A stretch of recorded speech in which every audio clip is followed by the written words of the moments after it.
ஓம் நம சிவாய். அத்தனை செல்வமும் உன்னிடத்தில் நான் பிச்சைக்கு செல்வது எவ்விடத்தில்? அத்தனை செல்வமும் உன்னிடத்தில் நான் பிச்சைக்கு செல்வது என்னிடத்தில்? வெறும் பாத்திரம் உள்ளது என்னிடத்தில், அதன் சூத்திரமோ அது உன்னிடத்தில். ஒரு முறையா இருமுறையா பல முறை பல பிறப்பெடுக்க வைத்தாய். புது வினையால் பழவினையால் கணம் கணம் தினம் என்னை துடிக்க வைத்தாய். பொருளுக்கு அலைந்திடும் பொருளற்ற வாழ்க்கையும் துரத்துதே.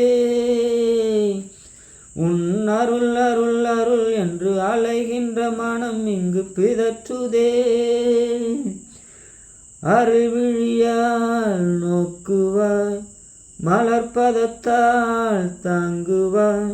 உன் திருக்கரம் என அரவணைத்துணது அருள் பெற பிச்சை பாத்தி